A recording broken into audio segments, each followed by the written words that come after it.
All right, we're on. Hi, everybody. All right, so today I want to introduce you to our guest for this conversation, and our guest is Torie Borrelli.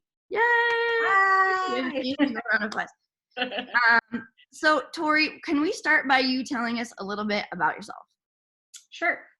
So I am a holistic nutritionist, a chef, and author, recent author, and I work under chiropractors, acupuncturists, naturopaths, MDs throughout San Diego, working with clients one-on-one, and then also doing a lot of consulting for food and beverage companies on the nutritional component, and then also working in with food.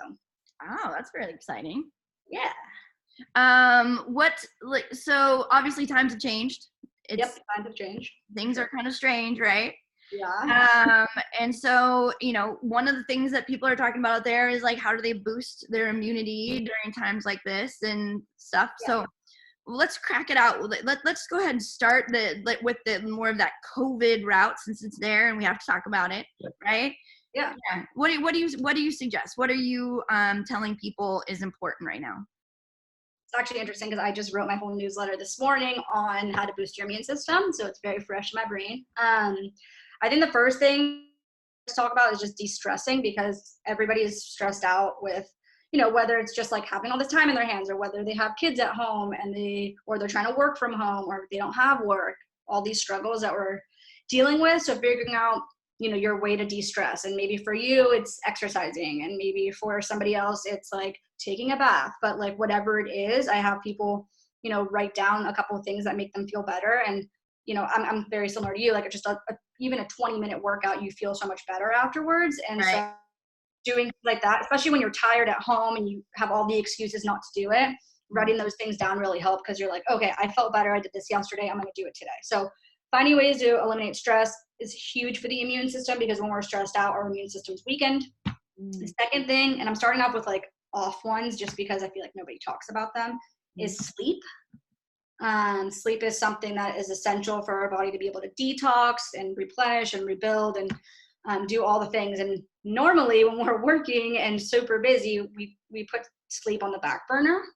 And so getting adequate sleep, and most people right now probably don't have to put their alarm clocks on, which is awesome. So like listening to your body and actually sleeping. And ideally you want to sleep like the amount of hours is there's not too much research showing like what's perfect for everybody, but like you want to sleep before midnight, and then you want to sleep until around 6 a.m. because that's a good for circadian rhythms. But yeah, quality of sleep is really important. So making sure that your room is dark, that you have a cooler temperature, you don't have any blue light or like little lights flickering. Those are really good things. And then just making sure you're like not on your phone or your computer like an hour before you go to bed. Okay, so we have stress, sleep, and then just like natural ways to boost your immunity through vitamins and supplementation. D3 is huge across the board. People are really deficient in D3, and D3 comes from sunlight. So even just in normal life, all my clients take D3. Even people that like, I'm a server, I'm in the sun and I'm still deficient. So D3 is amazing for the vascular system as well, which is really important right now. And then just for boosting your immune system. So D3 and then probiotics, because our immune system lives in our gut. And when our is that yours? Oh no, it's mine. So when your microbiome is affected, your brain is affected, and also your immune system. So probiotics are huge right now. Vitamin A is really good, especially for little kids. So that's something that I like to take sublingually as like a dropper. And then of course, vitamin C. So vitamin C, there's a lot of research right now that it's helping with COVID. So you want one that's liposomal, it's easier to absorb. There's tons of different options on there, and I'm happy to like send you a list too. Oh, cool. So those are like the top ones that I recommend. And then make sure that you're eating a nutrient-dense diet, which we can talk more about, because it's so easy. And people keep saying like, they're stressed out, they're at home, they want these like decadent like chocolate desserts, or they want to eat carbs, which I'm totally guilty of. It's like, oh, I'm going to make this fancy dinner, but it's going to be way, more carb heavy than I normally eat, just because we have the time and it feels nurturing. And then hydration is really important, that we're properly hydrated, because it helps not only move our detox pathways, but it also helps with sweating, which is another form of detox, moving the lymph. And if you're not hydrated, then you detox. I mean, if you're not hydrated, then your brain can basically feel like kind of brain foggy, low energy, things like that. So it's really important to be hydrated, and that could be we could talk about water for an hour or so. Well, yeah. Well, I mean, one of the things I'd say about hydration, if you don't mind me like butting in for a second, is that because I'm doing these also to help people understand like how different factors come into movement, right? So I'm helping people correct their movement patterns and how their brain is processing the movement patterns, and even like how they feel when they go do the different sports that they do. And we'll see it all the time, people being dehydrated. We can feel dehydration in their tissue. Like literally it will change how well a stretch will work for them, exercise will work for them, but it also changed their energy levels. So we'll have people all the time that be like, I don't know, I've been rolling my calves, I've been stretching my calves, they still feel tight. If you don't have actual water in your tissue's like beef jerky, so that you have 75% water. So right. So and all of this plays into it. I mean, sleep, just essentially like maintaining your machine is huge. So what if we're talking about like, hey, maintaining machine, and we got movement stuff, and we're talking about all these different factors that you have around there, like nutrition and sleep and all this stuff.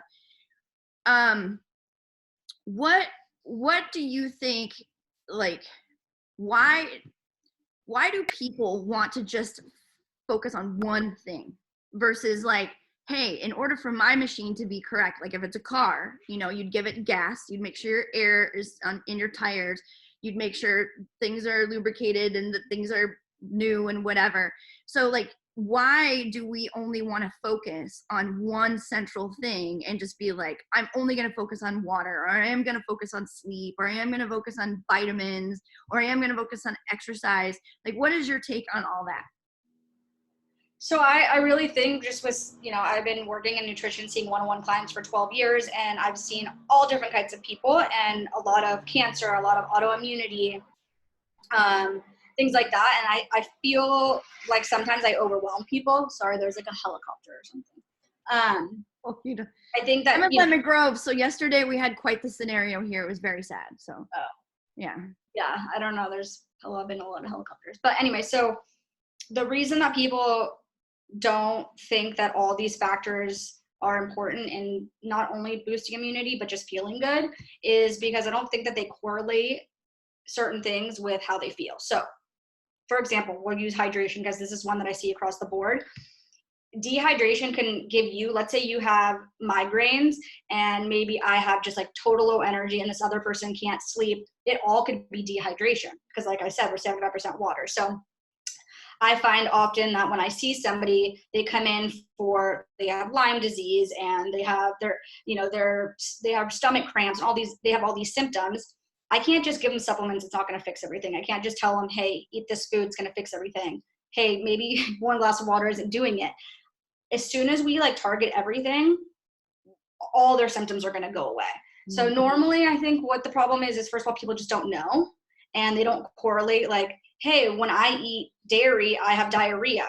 It's not the dairy. Like I see all the time people not correlating the way that their body's reacting. And the same thing with a workout. Like, why do I feel so shitty during my workout? Or why can I recover after a workout or whatever it is? Like, why can't I reach my goal? Like it could be so many different factors, nutrition, hydration, maybe they're not sleeping, maybe they're over exercising. I see that a lot too. And I'm totally guilty of it.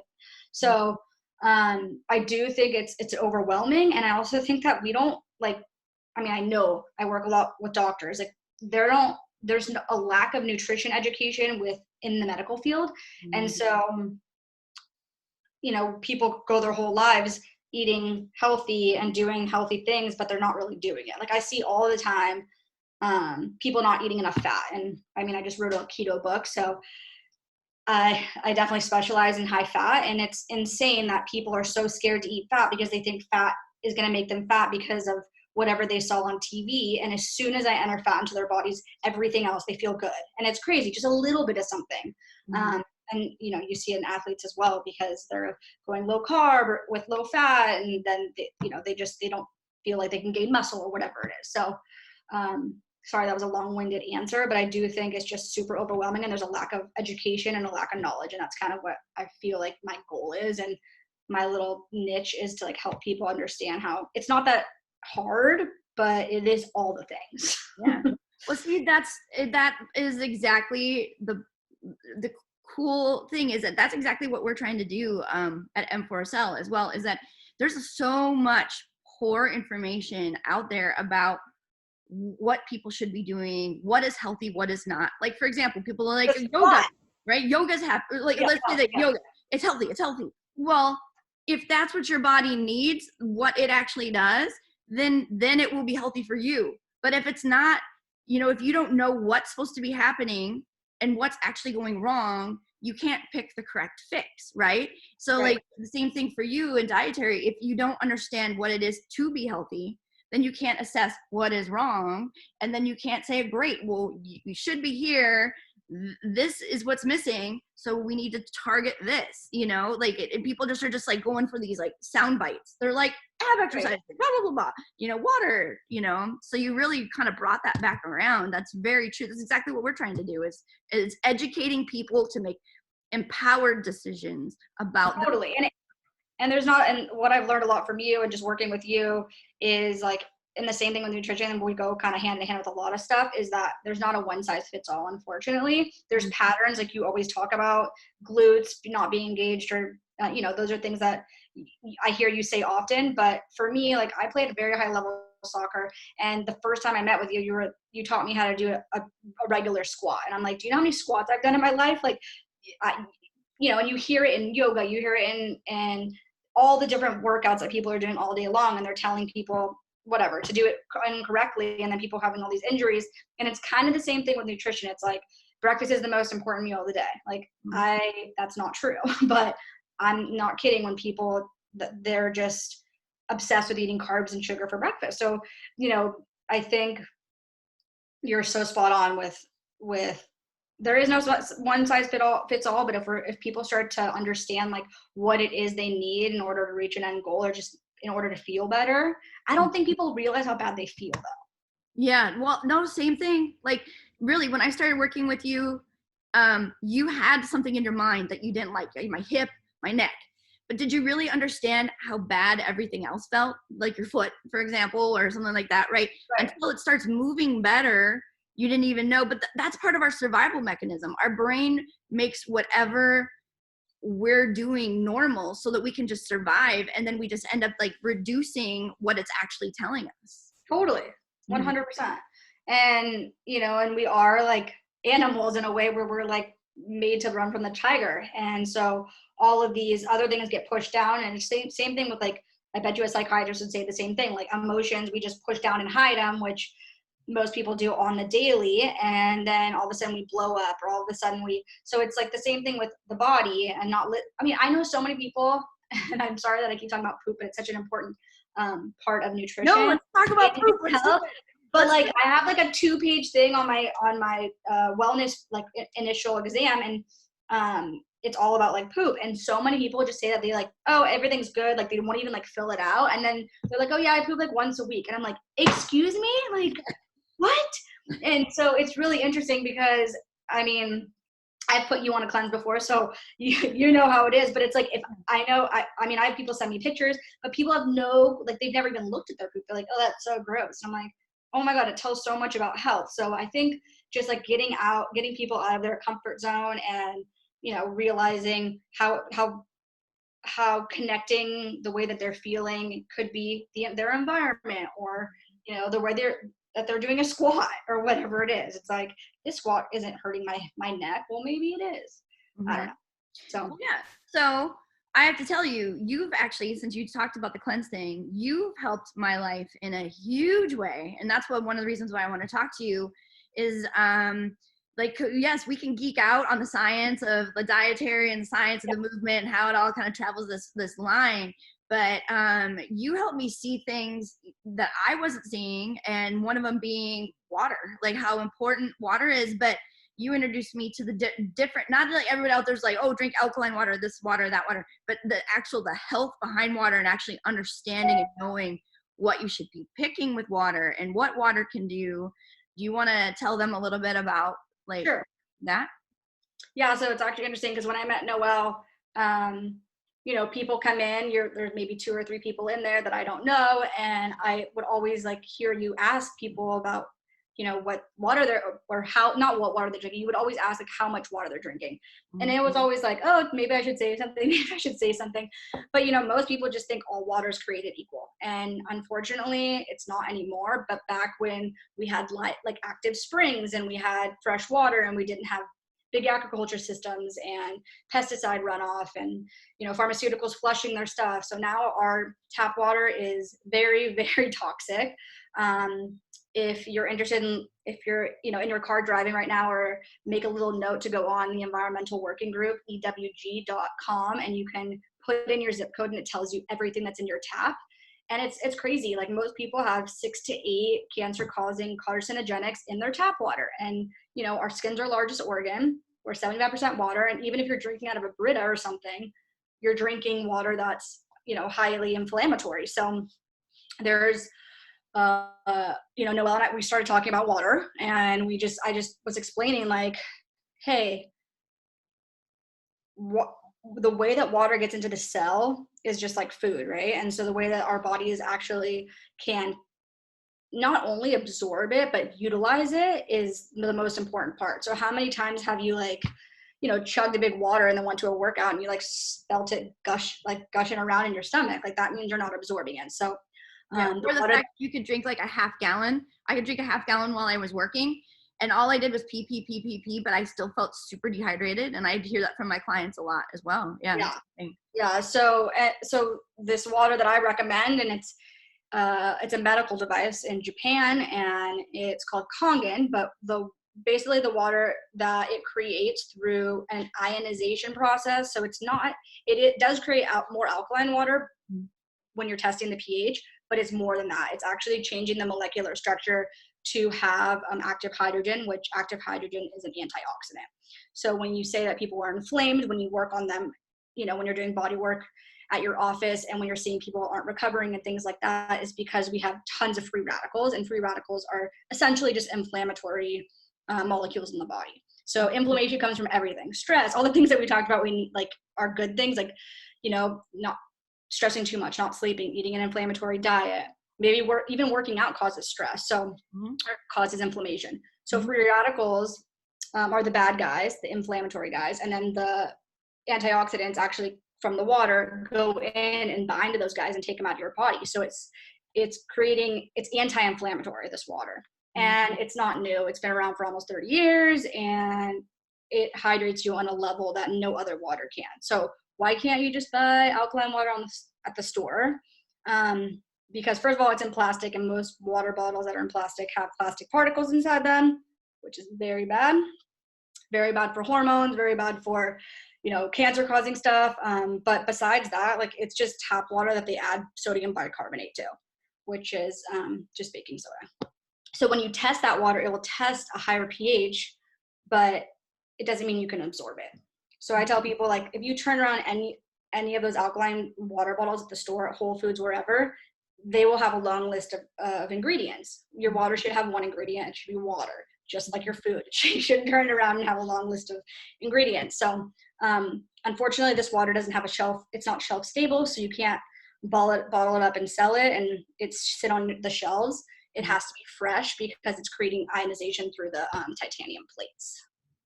So what's interesting, guys, is that she told me all about this water, and I'd been feeling awful and terrible. And having, you know, different hormone things go on. And so she helped me out on a huge spectrum of stuff. But one of the biggest changes is that you let us borrow one of your water machines. And you're just go ahead. I'm not using it right now. Try it. And like Nico and I were probably a week and a half in of using it. And we're like, we have to find a way to get one of these things. I mean, they're not the cheapest things at all, but we're like, that's it. It ended up, we bought ourselves one for Christmas, but it is crazy. Like you didn't mention this yet, but they were saying that this Kangen water, that's like, it's named after a area in Japan where in the blue zones of some of the longest living people, due to the molecular structure of this water and how it trickles down through the rocks, and like they drink it as their normal water, but you're able to like make it with these ionization plates or whatever. It's unbelievable. It's even like, it changed sleep, overall hydration, even awareness during the day, like, because you'd sleep so much, like everything just kind of started clearing up. Even how I ate started to change. My metabolism started to change. So many different factors just out of really understanding the water a little bit more. And then I read one of the biggest things is like water. I always tell people, I'm like, here, like, try it for yourself. I'm not going to even tell you about it. Like, tell me how you feel, because again, like, we're just so used to like drinking water, going pee all the time, like not really feeling like it's doing anything. And the water speaks for itself, right? Yeah, it does. Absolutely. Well, and you gave me this list of like acidic foods and alkaline foods, and how you're trying to achieve that, and how like you want the balance. You want a balance, but you can see that so much of what we're putting in our bodies is acidic. So then we become acidic. So you need stuff that helps equalize it. Like, people are afraid, oh, it's gonna make me alkaline. No, you're actually trying to achieve a balance in there. You're not trying to achieve alkalinity, right? Am I wrong? Or no, you're totally right. Yeah. And I get that question a lot, because I think that people from the bottled water alkaline stuff, because it's synthetic, meaning that it's added, it's not natural, it could create some stomach issues, because your stomach, you want it to be acid, right? HCl is hydrochloric acid, and that's what breaks down our food. Mm-hmm. But because the Kangen water is actually like naturally ionized, naturally alkaline, it won't do that. Your body will come into balance. And I tell people, even I have the healthiest people in the world that just want to optimize their health. All their biomarkers are amazing. They still can't become too alkaline, because just like our environment, there's toxins in our car, there's toxins on our couch, like all these things that we can't control, that actually brings your body into an acidic environment. And when we're acidic, that's when diseases like cancer and, you know, the bad guys can thrive. So we want to be more alkaline. Yeah. Wow. Yeah. And honestly, I'm the type that unless I experience it, I'm the one that's You're skeptical. Like, well, I like hard science, right? Yeah. Even in movement, I like hard science. I even when I'm getting data about like this COVID stuff coming out and stuff like that, I want to look at a few different articles and then look at some research that came out and look at stuff from different countries, and not just like take in one piece of information, but like hear more and more about it. And then, like, you just really understand what it does in your system. Like, when people just want to consume something because of what it is, because somebody said it's good, like consume like an acai berry or something like that, because they say it's good. But I want to know what it does, what makes it good. Yeah. Why is it good? What is it going to do for me? And is it right for me? Right? Or is it right for somebody else? So when I tried the water, I was like, this is insane. It changed everything. And then it just cleaned, like, because we put the triple osmosis on there. It just changed everything about how we do stuff. And then it has a setting on there for 2.5 pH water, which is acidic. That is what do you say, medical grade? Yeah, so that's what makes it medical grade. That's actually what they use in Japan to like clean all their medical equipment, to scrub out. So we're talking about alkaline with the drinking water, and the acid water, basically no disease can thrive in it. I actually have from the environmental working group, they just did a test against corona, and actually kills active coronavirus in 10 minutes. So it's basically just so harsh and acidic, similar to something like bleach. It actually kind of smells like bleach, and they've used it against salmonella, E. coli, MRSA, and now corona, and actually kills it in 10 minutes. So I've been giving it out to everybody, and just spraying my whole house when we go out, spraying my hands. Definitely anything that I give to like my parents or my grandma, like I just put 2.5 everywhere. I have little jars for them to use as sprayers. So it's been, amazing to be able to have this water machine during this crisis, because we don't have to go buy water. We're not using plastic. Like, it's awesome. Don't you feel the same? Yeah, absolutely. Like, that's not my worry. My worry isn't water right now, which is really, really good. And when we bring our groceries home, we will set out like the dry goods, and we just go and we spray them all down, let them sit out for 10 minutes before we put them away, because they say don't spray your vegetables with Lysol. Obviously we're not going to do that, right? But there's a 2.5 water spraying your vegetables and stuff, it's fine. Drink it. I've had people drink it for, they have the stomach flu, or you can actually gargle with it because it kills the stuff in your bacteria in your mouth. And the thing with Lysol and bleach, I have people that are putting them in spray bottles and they're putting it all over their body. And I'm like, do you know that bleach actually like is a cancer causer, and it's a hormone disruptor, an endocrine disruptor? Like, people they're scared. I know they're scared, so that's why they're doing it, but they're not making a connection with like, what is putting bleach on your body right now or on your food is going to do in 5 years? Yeah, absolutely. That's very true. Yeah, you know what we should do? We should do a separate one of these and show them what the Kangen machine looks like. We should do another one of these, like maybe next week or something, and we can show them a machine, show them how the water comes out, show them like what it does. Just because, you know what, it's been powerful, and I'd love to show everybody. Yeah, absolutely. Yeah. Well, okay. On another note, let's get into some different stuff. What I have a couple like questions that I wanted to ask you specifically. How can people right now, with potential food shortages they're talking about and different things, and like people wanting to stock up more because of whatever, what are some like 3 really good tips of how people can still eat nutritiously even in a time like this? Okay, so the first thing is definitely utilizing your freezer. I feel like people don't really use their freezer as much as they should, and people are scared that it's going to like destroy vegetables or make something taste weird. Like, I'm all about, even without the coronavirus, is like prepping things. So like, let's say I'm going to make like a roast chicken or something. Like, I'll make 2, and then I'll like shred it, and then I'll freeze some of that in like a little container, so that if you don't, later, months later, you can still use that, and then you can put it on some veggies. Like, I have tons of frozen veggies. My favorite right now that I'm using is frozen cauliflower rice, because I'll put it in my smoothie to make like a keto smoothie, so you're not using banana or other fruit. I'll make like a fried rice with it. You just like saute it to get the water out, and then add a bunch of veggies, and sometimes I'll put egg in there, or like frozen shrimp or something like that. And cauliflower rice is it's very versatile and pretty bomb. You can also make pizzas with it. So frozen veggies and frozen meat, even if you're like prepping the meat and freezing it, or just buying frozen meat. I also like really believe in bone broth. Bone broth is super healing, especially for a time like right now, because of all the amino acids that heal the gut. So you could buy like bone broth, but you also can make it for super cheap. I have tons of recipes for this kind of stuff on my website too, which if you want to link it. But have you ever made bone broth? Yeah. Oh yeah.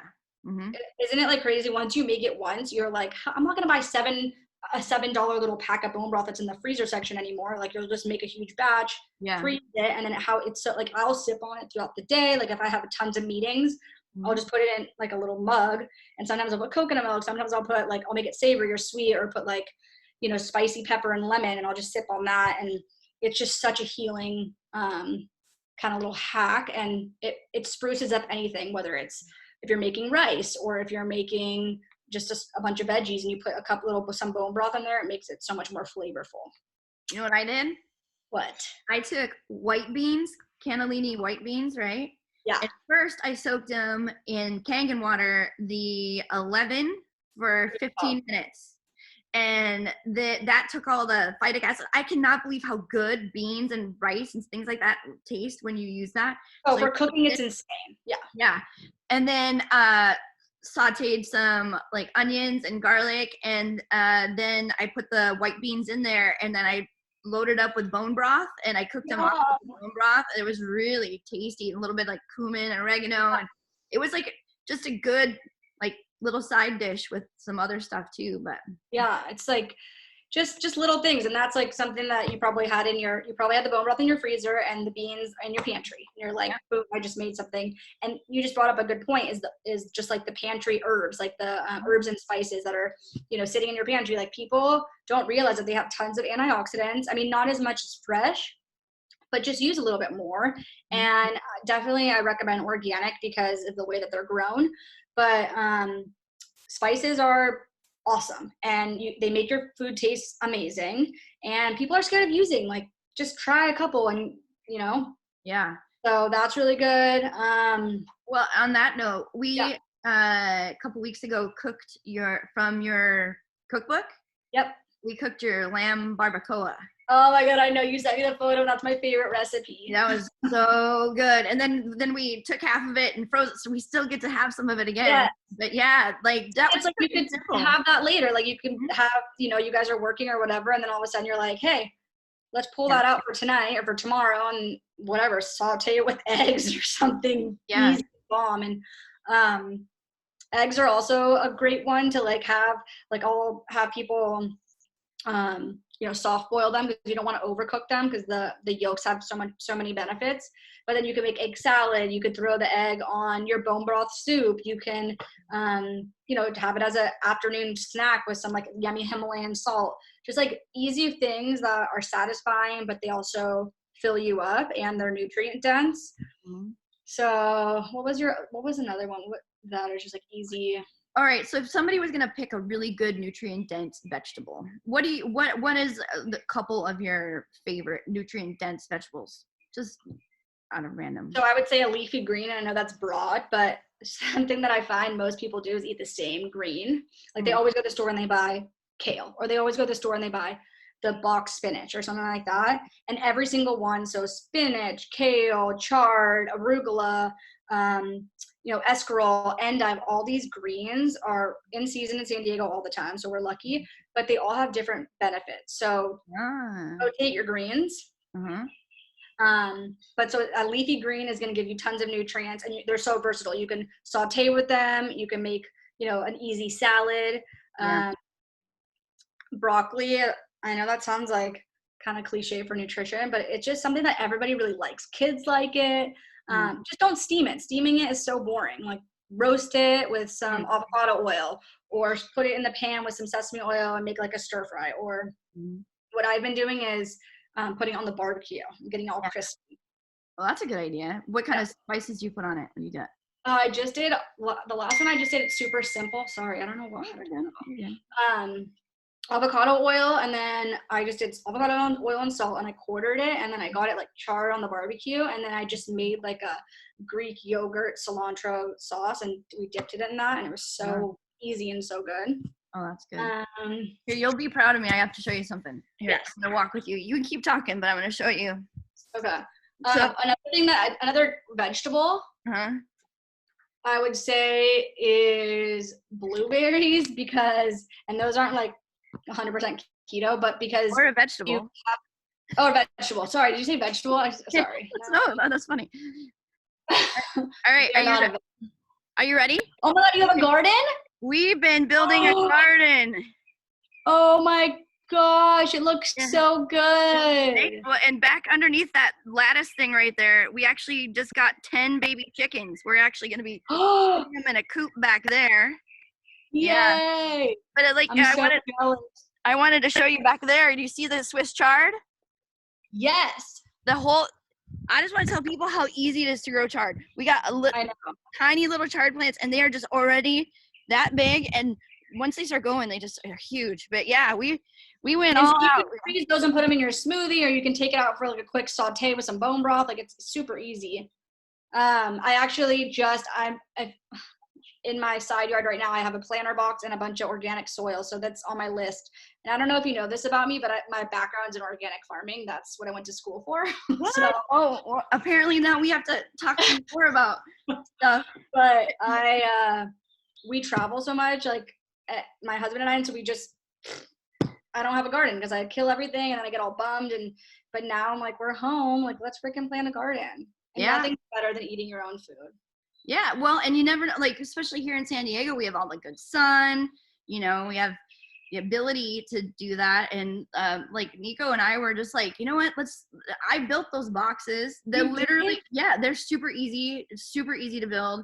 We just got bags of dirt. We got, some plants, we still have some seeds propagating, and Nico's really good with plants. But our whole thing is like, you know what, let's build a little mini farm here in San I know. Diego. So And that's one thing I actually want to just touch on, because the quality of food is like such a big thing for me, and it's something that I really like always I talk about it in my book, I talk about it with my clients and my family and everyone. It's like, if you're gonna eat, let's use eggs as an example, because you go to the store and eggs are really overwhelming. Like, there's so many options, right? There's pasture, there's omega-3, there's cream fed, there's corn fed, there's blah blah blah, blah, all these labels.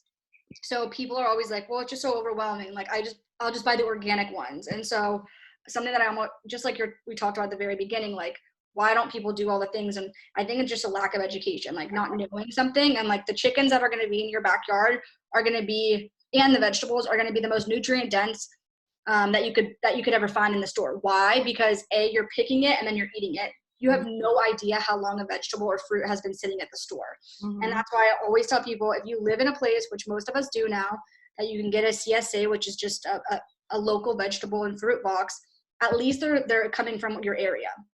If you're going to Whole Foods and you're buying a like tomato from Chile or something, like that means that tomato was picked like 2 weeks ago. It has no nutritional value anymore. Well, and it has a huge carbon footprint too. That means to get to you, it go through so much more stuff. Totally. It's horrible. And but there's people have no connection to their food.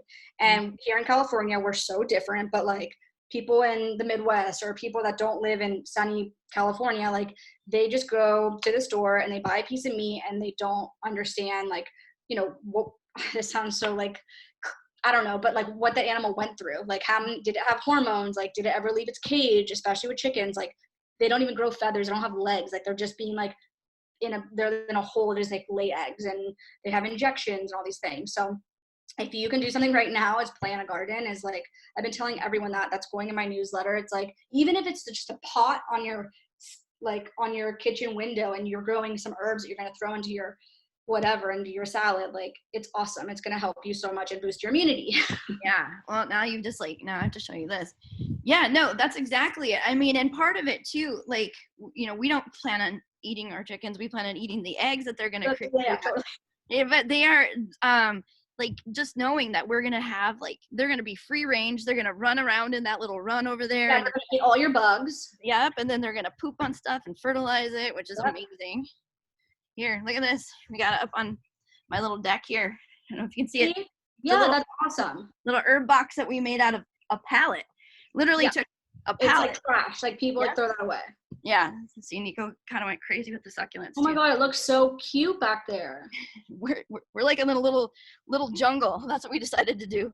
It's awesome. Yeah. So that's something that most people, and like once people think it's really hard, and it's not. Just get some little seeds if you need to, or get like starters and plant a garden, because it feels good. It gets you outside. You get your vitamin D, you get your hands in the soil, good for your microbiome, and then you're eating like amazing nutrient dense food.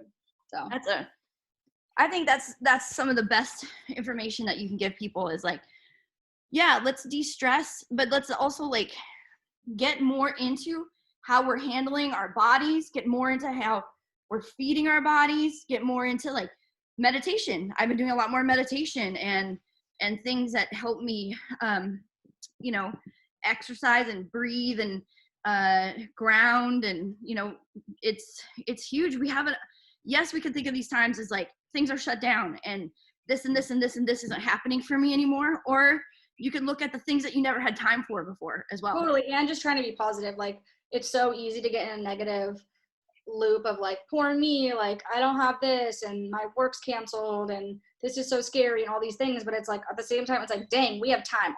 Everybody in my life, everybody around me, what do we complain about? Not having time. So what are you going to do with your time? And it's like, I've been waking up in my phone, just writing down like 3 affirmations, whether it's like a gratitude thing, like I'm grateful for my garden or whatever it is, you know, or just being like, you know, thanks for this and whatever it is. And it's just like, whoa, we're so lucky. And being positive is going to not only help you de-stress, but it's just going to like make this time much more enjoyable, because we all have projects, we all have things that we put on the back burner.